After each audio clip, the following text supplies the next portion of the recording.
You lost the apartment key?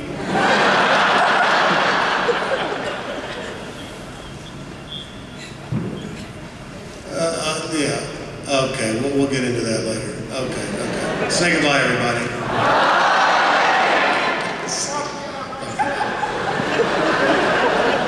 He's great. He's 20. He's like a cub bear playing with his Peter. This is good. That's a line I'd like to use. Anyway, getting back to the long hair story. So I talked Michael, he said, you're going to get me fired, but he suggested this flat top that he remembered this kid having in high school. He was kind of a child of the 50s, and that he had it really flat on top and kind of long on the sides and wax. And I said, that's it, give it to me. He said, well, we got to get John or the Hughes or the producer, Joel Silver, to sign off. And I go, trust me, just fucking do it. And he said, oh, okay, god dang, you're going to get me fired. So we did it. So I wanted to walk on set as Chet. I didn't want to kind of go and ask permission. I wanted to own this thing. So I walked on the set with this haircut and that outfit and the duck and the shotgun, and John Hughes just about fell out of the director's chair. He was like smitten. In fact, he was so smitten that when he wrote Home Alone, he basically wrote the older brother as Chet in that movie. I forgot the actor who played that. Anyway. Thanks for that long-ass question. And now we have Tony. Hi, Bill. Thanks for coming to Calgary. Thanks. It's good to be here. You appeared in probably my favorite movie of all time when I was 10 years old. And I've always wanted to go back to the Great West, or Old West there. And I was just wondering what experiences or whatever Tombstone. you got from Tombstone. It literally is my favorite movie. Well, thank you. Tombstone was a great ensemble, but I think the credit for Tombstone really goes to Kevin Jarr, who wrote the screenplay and was the original director of the movie, but was fired 4 weeks in. He never recovered from the blow, and he died of a heroin overdose a few years ago, and it was a real tragic thing. But I can never think of Tombstone without Kevin, because he was the one who cast all of us.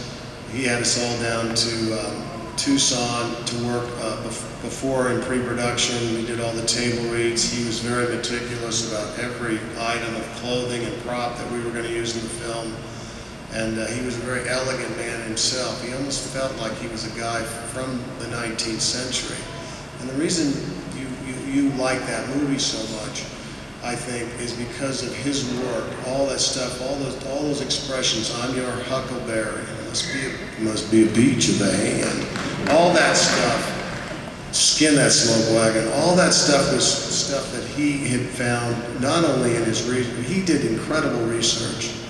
The devil is in the details. To me, many films, they become kind of cliches because they say that the mother of all cliches is lack of research, but he went back into personal diaries and family letters to find all that stuff when he put that together. He also wrote another great 19th century film that won Denzel Washington the Academy Award for Best Supporting Actor, a picture called Glory. If you haven't seen that, it's a really great film. I flew up here with Michael Rooker. He was one of the cowboys there. Couldn't figure out which side of the fence he was on. And I sat at dinner with Michael Biehn last night. Johnny Ringo there. And we had a lot of fun. And that's a movie that everywhere I go, particularly the men, they like to talk about Tombstone. So thanks for mentioning that. And memory to Kevin Jarr.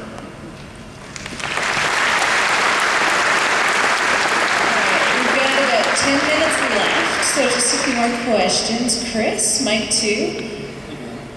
So one of my favorite pieces of movie trivia is what actor has been killed by a Terminator, a Predator, and an alien? The answer, of course, being Bill Paxton. I always thought I survived my Terminator encounter. Maybe I hobbled after that a little bit. So you had a long-time collaboration with James Cameron. So how did that begin, and why do you think you became such a go-to performer for him?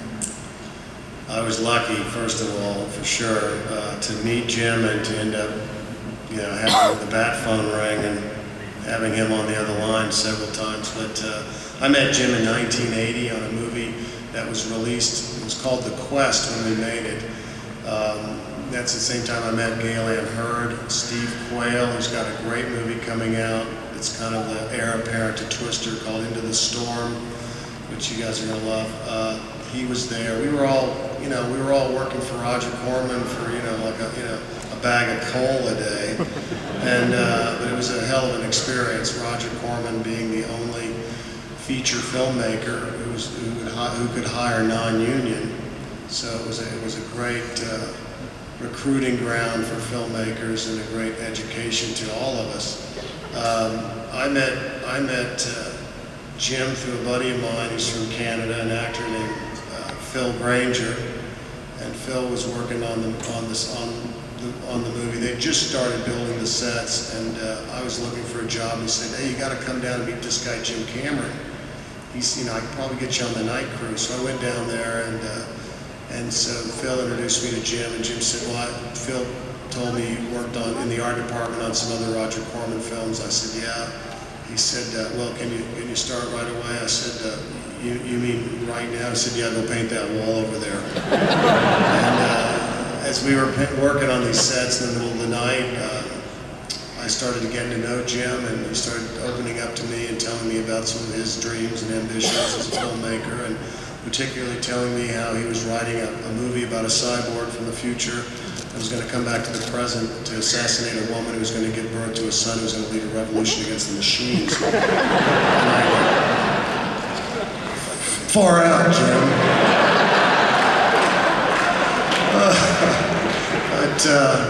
And it kind of started there, and I made a short at the time that I was able to sell to Saturday Night Live, and it was called Fish Heads. Eat 'em up young. And so Jim kind of took an interest in me, and we became friends, and we both shared an interest in scuba diving, and we did a little of that together, and it just kind of came from there. The aliens connection was kind of wild. I had met she was my girlfriend there, my wife of 27 years, in London a couple years before. And I was going to catch a flight to London to see her at Christmas. We were doing this whole long distance thing for about 5 years. And I see Jim handing off something to somebody in the line. This is before they had, security and stuff. You could walk right up to the gate. And I said, Jim, what are you doing? He said, I've been hired to write and direct the sequel to Alien. And I was like, oh my God, fantastic, man. And then it wasn't until the next July, I read for it on July 4th over there. Funnily enough, they don't celebrate the 4th of July in England. I don't know why. Why is that? And I went out and read for it, and then I didn't hear back. And your friends are usually the last people to hire you because you just have no mystique with your friends. They know your shtick. And I thought, I would have loved to have done it, and then it's a month later, and I get a call from my agent. She said, what do you call a ball that's been kind of hit out of the way? I go, you mean left field? He goes, yeah, left field. You're going to get a call from Jim Cameron in about 5 minutes. He's going to offer you the role of Hudson. And I was like, get the fuck out of here. And weirdly enough, I was in negotiation to sign up for a police academy too. So it was a really hard decision to make. Police academy too. That's tempting. I'm gonna go with aliens. Hell yeah, I'm gonna go with aliens. We're very glad that you did. All right, we got time for one more question. Robin, mic one. Hey Bill, welcome to Calgary, by the way. Thank you. This probably isn't going to be quite as in depth as some of the other questions. It's all right. But you did some work with the guys from Broken Lizard, and you did Coconut Pete, which I'm wondering how you ended up in that role. And is he still upset about Margaritaville versus Pina Colada Bird? Oh yes. Coconut Pete was kind of a poor man's Jimmy Buffett character, and the guys Broken Lizard had made a film called Super Troopers. I don't know if you guys know it. And I saw that film, and I don't get cast to do a lot of comedic roles, and so there was an opportunity there. There wasn't much money in it or anything, but I loved the character, and it was a challenge to play this kind of, you know, aging rock guy, had like this one-hit wonder deal, and had this island where he let these co-eds come down and party and stuff, and so we all went down to Mexico. We shot at a place called Tamarindo, and it was in the off-season. We took over this whole resort down there. It was crazy because it was in the middle of monsoon season. Brittany Daniels went home for the weekend, and while she was gone, a palm tree fell on her cabana. Now that would have been a tragedy. But damn! But we had a great time making that, and those guys were really egging me on, as it were, and playing this guy who's kind of this Bacallian kind of founder of the feast character. He's you know, half in the bag all the time. It was really wonderful, really wonderful. And I remember we were all sitting in a hot tub down there, and this was before filming. I was trying to find the voice for this guy. And it was about the time, you know, I was thinking of Sam Elliott, who I'd done Tombstone with, and he was doing, you know, the beef ads, you know. Beef, it's what's for dinner. And I thought, well, that's got the kind of flavor on that. And I was kind of like, Brittany, it's what's for dinner. She's what's for dinner. So you could tell I didn't have any fun on that show. So thanks for remembering. Thank you very much. Ladies and gentlemen, Bill Paxton. Thanks for the memory.